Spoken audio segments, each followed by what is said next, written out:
Hey mamas, you're listening to Growing God's Gifts with Kira St. Pierre, where I will encourage you, speak life over you, and give you valuable tools to help you nurture and grow the beautiful gifts God has given you. Growth begins with the tiniest of seeds. So come on, girl, let's embrace the power of growth and start planting those seeds together. Welcome back to Growing God's Gifts. Today we will be reading chapter 22 of Secrets of the Secret Place, entitled The Secret of Finishing. Sometimes our secret place is interrupted by forces beyond our control. Emergencies happen, and sometimes the day's agenda demands we depart in order to fulfill a commitment in our calendar, such as going to work. Occasionally, we feel like, I'm not finished yet, Lord. Lord, I want more time with you. I am definitely going to come back to this same place with you before this day is over. I need to pick up where we're leaving off and finish my business with you. The Lord understands when the demands of life pull us away from the secret place. He is not condemning or displeased.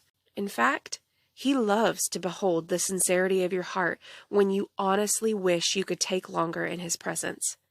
Having made that disclaimer, I want to suggest there is an element to the secret place some haven't found yet. It's the matter of finishing your time with God before moving on to the affairs of the day. Each visit to the secret place is an event in itself. Many have understood the need to break through, to keep pressing in until you cross a threshold in your own spirit, until you find freedom in your heart and a connectedness in your spirit. We've known there is a warm-up time, and then there is a time of intimacy and interaction. However, we haven't always understood that the secret place is not always complete without the proper finish and full completion of what God intends. It's easy to leave before God's done with you. Here's an interesting verse about Jesus' prayer life. Now it came to pass, as he was praying in a certain place, when he ceased, that one of his disciples said to him, Lord, teach us to pray, as John also taught his disciples. Luke 11:1. There was obviously a point of completion and finish to Jesus' time of prayer, because it says, when he ceased.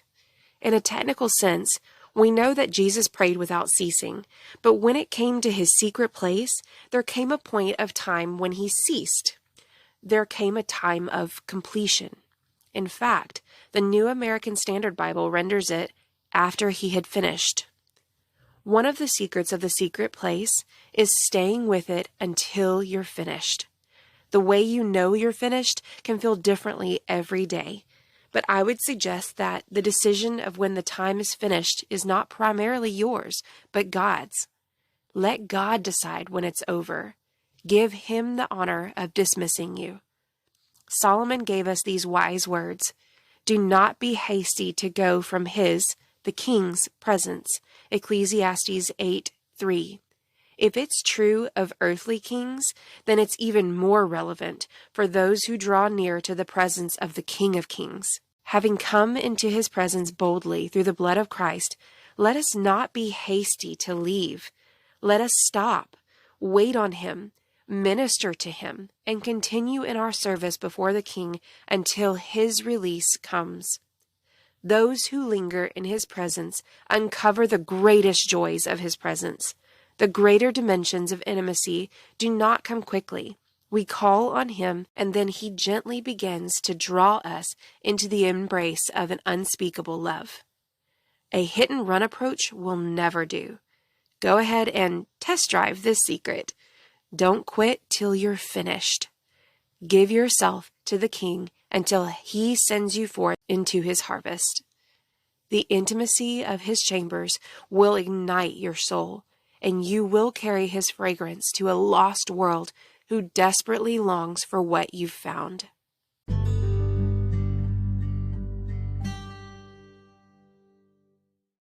All right, y'all, I'm going to jump right into chapter 23 because I think it pairs very well with that chapter. Chapter 23 is called The Secret of the Morning. Don't do it. What I mean is, don't skip this chapter. It's tempting to look at the title of this chapter and think, I'm not even going to go there. I'm not a morning person, and I don't want to read about how the morning is the optimum time for the secret place. I've tried it, and it doesn't work for me. I'm a night person, and that's my best time. That's great. If night is your best time, give God your best. I don't believe everyone's secret life with God is identical.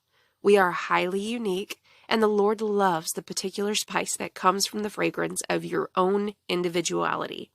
So give Him the portion of your day that works best for your personality. For most of us, the morning represents our best. It's the time when, for the majority, our minds are clearest and most alert. It can also be the most valuable time, in the sense that many demands want to grab our attention in the morning. Now, I recognize many of my readers work midnight shifts or keep a variety of waking hours. Therefore, as I refer to the morning in the remainder of this chapter, please understand that I am really referring to the best and most valuable time of your day. Some of my friends are night people, but even they have told me that morning is their best time for the secret place. One friend said to me, I am not a morning person, but early morning is the time that produces the greatest rewards for me.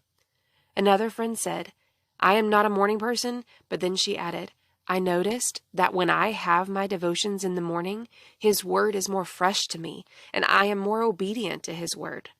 So I have started to discipline myself to have my quiet time with God in the morning. I noticed that I am more equipped to handle what gets thrown at me in the course of the day. However, she also added that she uses the nighttime for Bible reading. I've heard from more than one person that it is helpful to them to have a set time and set place for meeting with God. By establishing consistency in both the time and place, they are able to go deeper in their relationship with Christ. It is supposed by some that when God came to commune with Adam and Eve in the cool of the day, Genesis 3:8, it was a reference to the morning. Is the morning God's first choice? It's difficult to be dogmatic. Isaac used the quiet of the evening to meditate with his God. Genesis 24:63. Daniel prayed morning, evening, and midday. Both David and our Lord Jesus, however, modeled an early morning secret life with God. David wrote, Early will I seek you, Psalm 63:1. The word early means at least three things to me. I will seek Him early in life while I am young. I will seek Him early on when problems first surface instead of coming to Him after exhausting all my options. And I will seek Him early in the day. David also described his secret place with these words, O God, my heart is steadfast. I will sing and give praise, even with my glory. Awake, lute and harp, I will awaken the dawn. Psalm 108, 1-2. David was resolute, steadfast in his heart about the priority of the secret place. He had a constancy of fervency. His zeal for seeking God was unabated and consistently hot. Even as God's love toward David was steadfast, David's love for God was steadfast. He performed his daily vows, Psalm 61:8, by steadfastly committing himself to seeking God in the early morning hours, the time when he would awaken the dawn. Jesus also modeled a pattern of rising early to pray. Now in the morning, having risen a long while before daylight, he went out and departed to a solitary place, and there he prayed. Mark 1:35. The context of that statement is fascinating. It's referring to Sunday morning. The day before had been an extremely busy Sabbath. He had taught in the synagogue, healed Peter's mother-in-law, visited with the group over dinner, and then after 6 p.m. on Saturday evening, at the close of the Sabbath, Jesus was suddenly bombarded with a multitude of people who were swarming him for a healing touch. Once the Sabbath expired, Jesus was instantly mobbed. He healed their sick and ministered to them, and we're not told how far into the night the meeting went. All we know is that the next morning, rising a long while before daylight, Jesus took off for the secret place. Could it be that the intensity of the previous evening's ministry gave him an even greater urgency to be with his Father in the morning? One thing seems clear. It wasn't an especially long night. Even when his body craved more sleep, Jesus knew his true source of revitalization would not be on his back, but on his face. Jesus' commitment to the secret place was profoundly prophesied by David in Psalm 110:3. In the beauties of holiness, from the womb of the morning, you have the dew of your youth. The secret place was Jesus' womb of the morning. It was the place where life incubated, where creativity germinated, where inspiration gestated, where power percolated. When Jesus burst forth from this womb of happy holiness, he was revitalized and energized in the dew of your youth. He emerged from the secret place feeling young all over again and ready to fulfill the Father's mandate. Thus, Psalm 110:3 describes the threefold nature of Jesus' secret place relationship with his Father. 1. Intimacy, in the beauty of holiness, indicates proximity of presence. 2. Impregnation, from the womb of the morning, points to procreation power that produces life. 3. Invigoration. You have the dew of your youth, speaks of revitalization and renewal of strength. Jesus experienced this dynamic in his secret life with God, and you can too. Not sure whether to do morning or evening? Why not both? Give him the first fruits and the last fruits of your day. He deserves our best.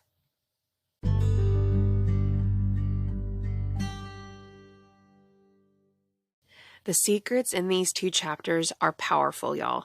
If you are not already doing these, I highly encourage you to make a point, a conscious effort to start doing them.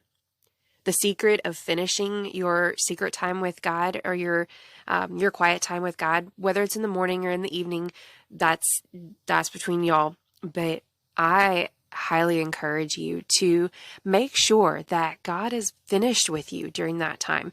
Make sure you allot even more time than you think you need for your quiet time with God, because there's times where it'll be short and sweet and to the point, and I get to go back to bed and nap for a little while till my alarm goes off.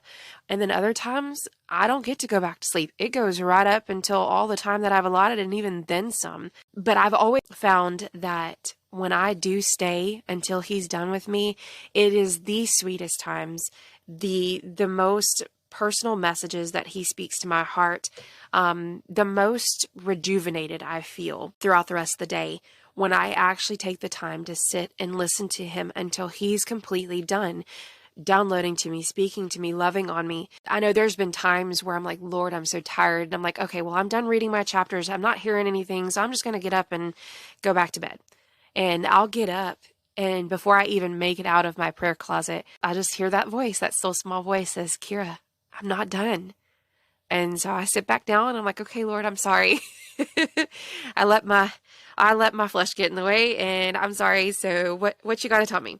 And he'll begin to download, and I'll start journaling and writing and just asking for his heart to be revealed to me. And those moments are so sweet when you honor him and honor his presence by not leaving before he releases you. And I've noticed that when I do leave or get up or walk away from my quiet time before he's done, I feel it all day long. I feel that kind of that heart-wrenching, like, ugh, I feel gross. I shouldn't have done that. I feel bad. Like I don't feel at peace with leaving the way I did. And I've noticed that the times that I do stay obedient, like if I do get up to try and leave and he says no, and I come back, or if I say, hey, are you done with me yet? And he's like, no. And when I do stay and honor that, oh, it's so worth it, y'all. Just it's the peace that comes with it, the revitalization that comes with it, because he honors you when you honor him in his presence. Like if you stay there and listen to him, and even if he's not even talking, even if he wants you just to stay there in his presence for just a few minutes longer, just by honoring him in that, he honors you by giving you that strength to make it through the day, to not be exhausted on the lack of sleep that you had because you got up earlier or stayed up late or whatever. I've noticed, like for me personally, the only time that I have is in the morning, because by the time I go to work, get kids taken care of, get kids fed and bathed or put to bed or homework graded, all that kind of stuff in the evenings, and I crawl into bed with my eyes half open, I do not have anything left for anything pretty much. And that, for me at least, the evening is like the last little bitty pieces of me that I have left, and God deserves more than that. So I sacrifice. I get up early in the morning, and I get up considerably earlier than I need to, because I want to give God all the room he could possibly need. I get up probably a good hour and a half before I need to get up in order to start getting ready for work. And that may not necessarily work for everybody, but for me, that's the way I know I'm giving God all that I have, the very best that I have, and I'm giving him as much room as I possibly can to speak to me, to speak through me, for me to minister to him, for me to worship him, for me to pour my heart, for me to pray his heart, for me to do all of those things. I have found that getting up that early in the morning is the best time for me to offer him. And there's some times where he'll wake me up in the middle of the night, like 3:30, 4 in the morning. And I found that even then I'm like, okay, Lord, seriously, it's 3 in the morning. And he's like, come on, I need you to get in the secret place. And he will just begin to download so much stuff to me. He will have me praying in the Spirit. He'll have me just praying for all these things that are on his heart. And the time that I have with him is just so sweet and so just full of good stuff, y'all. And you know what happens after that? He's like, okay, I'm done. We're done. You can go back to bed. And I'm like, thank you. And I go get back in bed, and the rest of the time that I have to sleep before my alarm goes off is so peaceful and so restful, because my mind and my heart are at ease. My heart is full. I'm clothed in his presence. I have that peace that I can go throughout the rest of my day, knowing that I've committed the very first to him, and that everything else is going to work out. I wake up refreshed. And I highly encourage y'all to do the same. I know it's hard, especially at first, especially when you're tired, especially when you stay up late. That's something else I had to adjust, is I started going to bed 30 minutes earlier than I used to, because I knew that it was harder to get up in the mornings. But it is so worth it. Please, please, please try it. Just try it. Even if you just try it for a week, just try it. If it doesn't work for you, that's fine. Just try it, y'all. I'm telling you, you will never regret giving your best to his presence. I hope y'all have a wonderful day. I look forward to talking with you again on the next episode.